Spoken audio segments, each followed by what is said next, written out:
It's interesting though, a lot of these guys that have gone sober, like John, like Rich Roll, who was on my show, for them, a psychedelic, like an ayahuasca, is, oh no, that's a drug. And John's had that reaction. I think he knew I went down for my ceremonies a few months ago, but for them, that's their kind of knee-jerk reaction. I can't do the drug, and that's how they kind of maybe avoid that, or... Well, no, I can see where that comes from. I mean, for these guys, substances were there near death.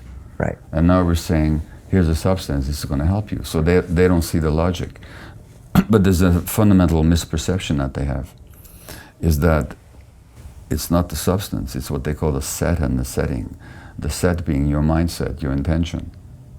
Now, what was his intention when he was using heroin? It was to obtund himself, to escape from life.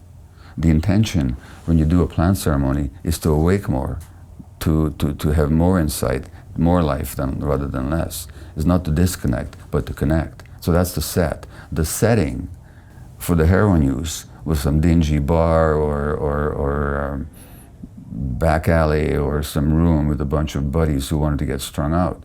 The setting for a ceremony is trained shamans who've been through training. That's not for the faint-hearted. They've faced their devils and they've been through it. And the setting is maybe a psychologically adept guide, like I would say myself in that context. I can do that kind of work.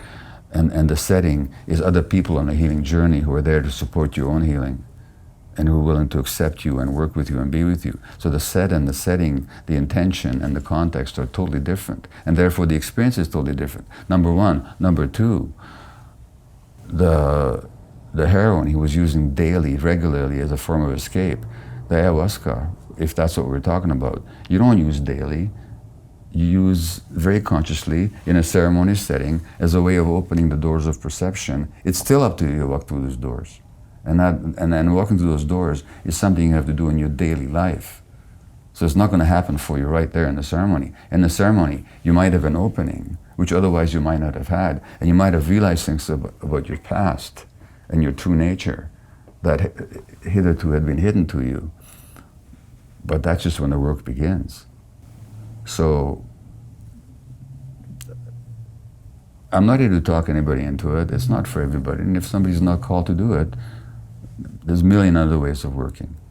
All I'm saying is that to conflate this substance use with that substance use is a misperception. Right. And you were an early adopter of using plant medicines like ayahuasca and iboga for your mostly heroin patients in Vancouver? Not always. I wouldn't. First of all, I wasn't early. By the time I wrote my book In the Realm of Hungry Ghosts on addiction, which came out in North America 10 years ago this year, I had known nothing about ayahuasca, so I was fairly latecomer. In fact, it was through when I was talking about this book and addiction and trauma, people kept asking me what I knew about addiction and the healing of it through these plants, and I said I know nothing. And then I found out, and it's when I found out, when I experienced it myself, then I could see the potential value, and that's when I began to work with it. Now, active heroin users, they should not go to an ayahuasca ceremony. That's not for them. Right. They need to deal with that first. However, there's this other plant that you mentioned called iboga, which can make an active heroin user into a non-user overnight, which is astonishing but true. But somehow it works with the brain circuits. It's an African plant to supply you with the endorphin, so you don't need it to get the opiate from the plant. You must have been shocked to see that. It was a real surprise. Now, again, it's no panacea, because what the iboga can do is to take away the withdrawal symptoms. So literally, you've been on heroin for 20 years, and you do iboga over 2 nights. It's not a mild stuff. It's not for the faint-hearted, and you really have to use it in the right conditions with guides who are very well trained, and you have to be medically screened for it. Have you done it? I've done it, yeah. What's it like? It's a very heavy experience. I heard it's very, very intense. It's very intense, and very present. As in you're very present, and everything is very magnified, as opposed to the ayahuasca, where you're kind of in this other world. This other zone. You know, I have to confess, I'm a very poor psychedelic user, so I can lead people into these experiences and they have great effects, and I myself sit there watching what the hell's going on with them, because I don't get those effects myself. So even with the Iboga, I went through this really heavy experience, but I still don't know what the hell hit me, you know? But it's hard to describe it. It's hard to describe it, but having said that, I've seen people, but of course I wasn't a heroin addict. Right. I've seen people who are dependent on heroin, they do a Iboga, they have no withdrawal symptoms. Now, the problem is not solved because there was a good reason they used heroin in the first place, which is their childhood trauma and the trauma they've been carrying. That doesn't go away just because you're not using heroin. Now the work begins, but at least you're not hooked on heroin anymore.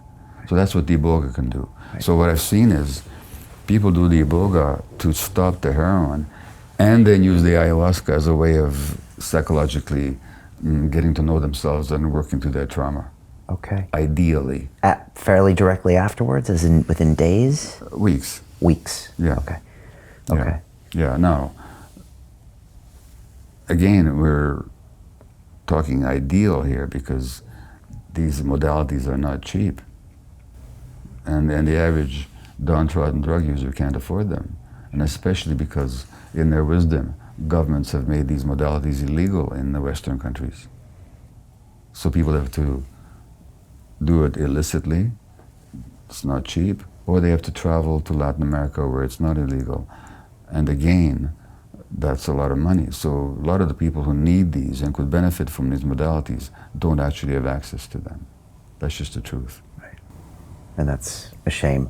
It's a real shame. Right. And again, it's not a panacea because if they don't address the trauma ultimately, that's the issue. And that's another thing you maintain is that you're saying trauma doesn't cause addictive behavior, but all addictive behavior can be traced back to childhood trauma. That's something you assert in your books. Yeah, how I formulate it is that not everybody who's traumatized becomes addicted, but everyone addicted was traumatized. Okay. So there's other outcomes to trauma. Addiction is being one of them. Right. But there's nobody I've ever met, read about, interviewed, and I've talked to tens of thousands of people who was addicted, who did not have some childhood trauma. Childhood trauma, which does not have to be overt, it does not have to be dramatic. It doesn't have to be the Second World War and genocide, as in my case. It doesn't even have to be a divorce, as in your case. It doesn't have to be sexual abuse, as it was in John's case. It can simply be when your needs aren't met and you have to constrict yourself as a result. And trauma simply means a wound. It's an unhealed wound. And I'm saying that all addictions are responses to unhealed wounds.